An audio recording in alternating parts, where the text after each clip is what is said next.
Wow, Karen, that is a lot of ingredients. What are you making today? Well, we're gonna make a bacon cabbage potato bake today.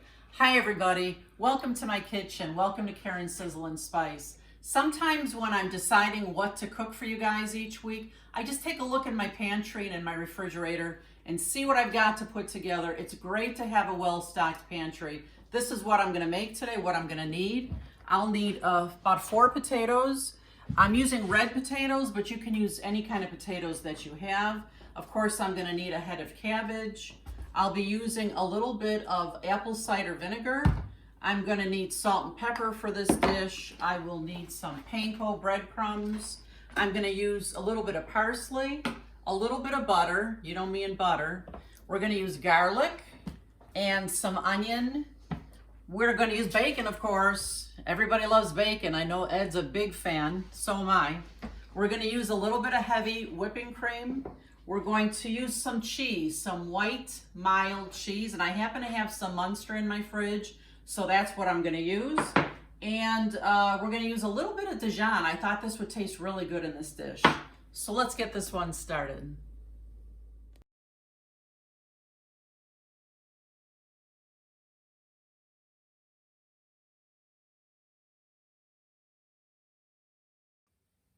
So this is what got Ed's attention today. I mean, really, Eddie, how much do you love bacon? Oh my God, I love bacon. All right, let's get this dish going. The first thing we're gonna need to do is we're gonna cut up our potatoes in like 1/2-inch squares. You can leave them with the peels on, which I prefer, or you can take the peels off. Cheers, honey. Cheers. What are we celebrating? We're celebrating that we're getting closer and closer to my 100th video. I want to say thanks to all of you for watching, and make sure you join us for the party every week. Make sure you subscribe to my channel and like my Facebook page. The link is right in the description of this video, because I'll be having more giveaways before the 100th video. Thanks, everybody. Cheers. Okay, I'm just gonna slice these potatoes first. We wanna cut them in like 1/2-inch squares. These will cook quickly. Like this. Kind of like that. Look at this knife, would you guys? These Rachel Ray knives that I have are really incredible. It's got such a great grip on here. I almost feel like this is my right hand. I'm gonna leave the link for the Rachel Ray knives in this description of this video. They're so reasonably priced and so incredibly sharp. So I'm just going to continue to cut these 4 potatoes into some nice 1/2-inch cubes or so, and I'm going to put them into water here, and we're going to get these potatoes cooked. Okay, I've got these all cut up now inside a pot with water, just covering the potatoes. I'm going to put it on the stove top now, and I'm going to turn this on high.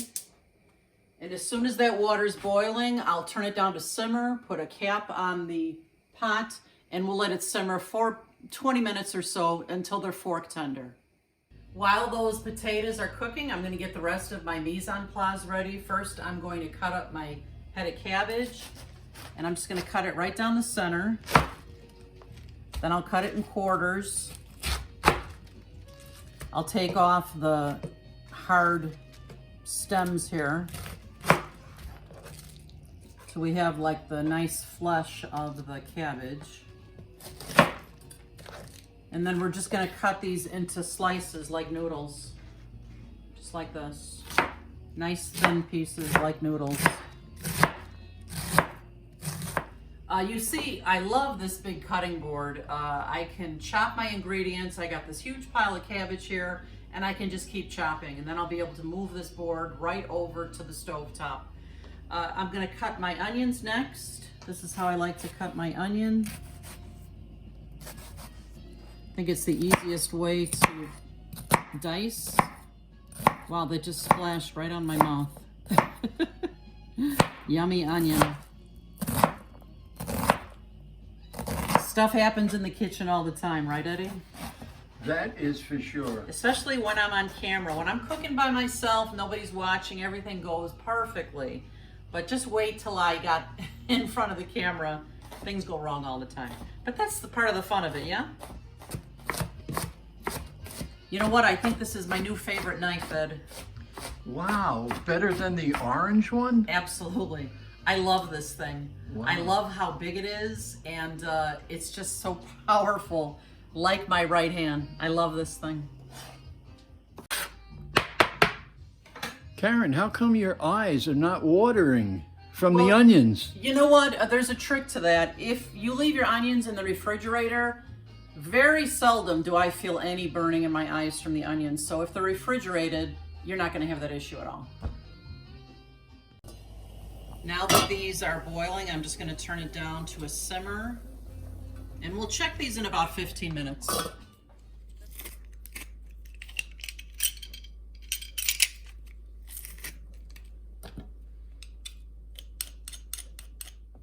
Now that I've got my cabbage, onions, and garlic ready to go here, I'm just cutting up my bacon into small pieces. And we will get this sizzling soon. You know what that means, Ed, don't you? Yeah. The smell in the house is gonna drive you insane. It sure will. These have only been cooking here for about 10 minutes and they're already tender. We don't want them to get too soft because they're gonna cook a little bit longer in the oven. So I'm gonna drain these now. If you guys don't have this colander yet, don't know what you're waiting for. This thing is fantastic.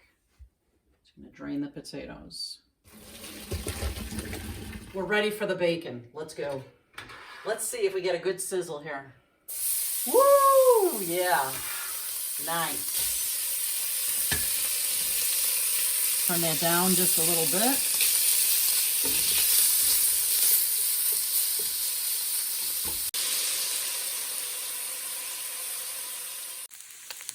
You guys, look at how gorgeous that bacon is, and it smells like heaven in here. Now that it's cooked, I'm turning my heat down so I can work with my pot here a little bit. And what I'm gonna do is I'm taking all this bacon with my slotted spoon and I'm gonna put it on this dish here to drain. Just like that. Woo, look at that bacony goodness. Get a little bit more here. And Ed, come on in here. Look at all that brown goodness at the bottom of this pot. You see that? I am going to start scraping that right off the bottom of the pan as I cook my onions and my cabbage, because that brown is such good flavor. You don't want to waste it. So you guys are going to hear a good sizzle here. Let's start with the onions and the garlic right into this piping hot pan. Woo! Love the sizzle. You know, you guys, I'm all about the sizzle. Now we're going to give this a good stir. And while I'm doing that, I'm going to take my spoon and I'm going to start scraping off all that brown goodness from the bottom of the pan.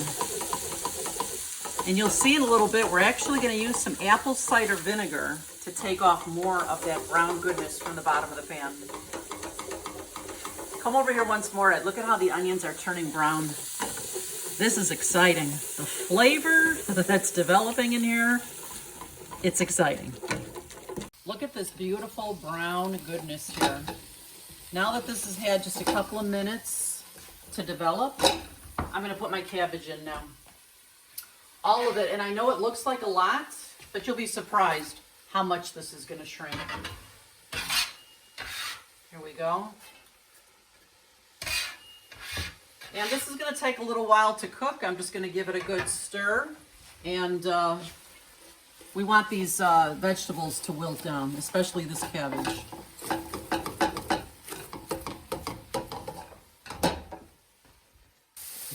OMG, if you could smell my kitchen now, everybody would want an invite to my kitchen. Don't you think, Eddie? I think so. To make sure that there's enough moisture in here as this cooks, I'm going to add a little butter, because why not? Everything's better with butter. And I thought what would give this a nice flavor as well is I'm going to put in a little bit of Dijon in here. I haven't done this before, but I thought Dijon, bacon, Potatoes, yum. So let me start with about a teaspoon, and of course I'm going to taste this to tweak as I go. See if I want to add more. Okay. Whoops. Let's give this a good stir now. Oh my gosh, the smell. Woo! Too bad I don't have smell-o-vision for you guys. You'd love this. And you can see the cabbage is already starting to wilt a little bit. We're going to give it another 5 or 10 minutes till it's good and wilted. Now, to be sure that I haven't missed any of those beautiful brown bits at the bottom of the pan, I'm going to deglaze the pan with a little bit of cider vinegar. In fact, just about a couple tablespoons of cider vinegar. And there's 1 and 2. And it's going to give it a beautiful little vinegary taste as well. Okay, my potatoes have been draining here. I'm just going to take these to my pot now. I'm going to add this to the cabbage. We're going to have pork chops with this side dish. It's going to be fantastic, Eddie. Okay, we're going to add the potatoes. We're adding some salt and pepper now. Good portion potatoes, bag for salt. We're going to put some fantastic pepper in here, and I do like a good portion of pepper. But you guys make this to your own taste. And be sure that you're tasting to tweak as you go. I'm going to add a good couple of teaspoons of parsley, dried parsley, and I'm just kind of waking it up that way. I'm going to add about a half a cup of panko breadcrumbs. I'm adding about a half a cup of heavy cream. It's about half this carton. And I'm going to add this bacon back to the pan. Oh man, what could be wrong with this? What do you think, Eddie? Wow, look at this deliciousness. Wow, wow, wow. We'll be right back to put this in a baking dish. Oh yeah.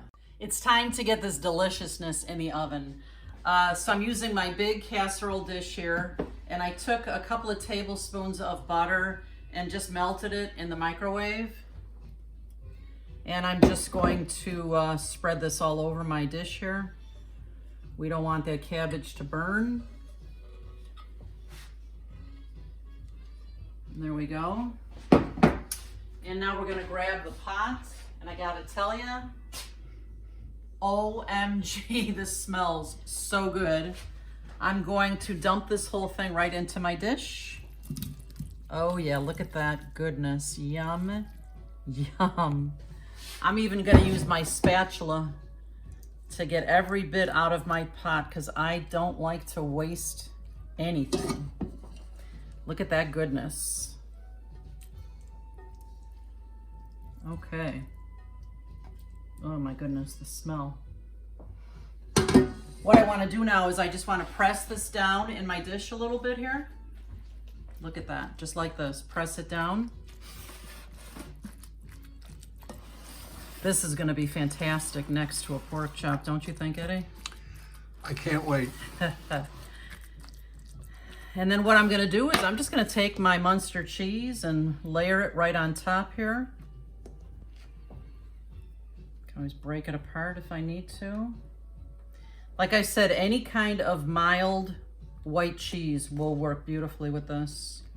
And then I'm going to sprinkle almost a half a cup more of the panko on top here for a little bit of crunch on the top. Beautiful. Okay, the next thing I'm going to do is I'm putting my cover on this dish. This is going to go into a 375-degree oven for 20 minutes. Then I'm going to take the cover off, and I'll leave it for another 20 minutes till it's nice and brown and bubbly on the top. And then you guys know what comes after that. You know too, don't you, Ed? Tasting. Tasting time. This potato bake has been in the oven for about 20 minutes now at 375. I'm just gonna take it out. I'm taking the cover off. Ooh, it's looking good. And I'm gonna put it back in the oven for another 20 minutes. Ooh, as I moved it around, I could catch a whiff of that Dijon. It smells fabulous. So another 20 minutes at 375. Are you ready, honey? Oh, I am. It looks wonderful. Smells so good. Let me try this.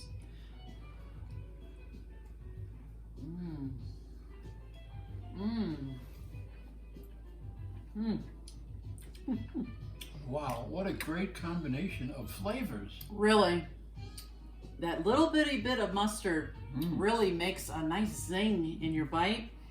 The bacon is nice and crunchy, and the panko, I love the crispness of the panko. Yeah.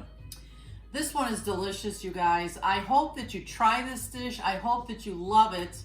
And remember, you eat with your eyes first, so you may as well make it beautiful. Make sure you subscribe and visit our channel often. We'll see you next time. Bye-bye.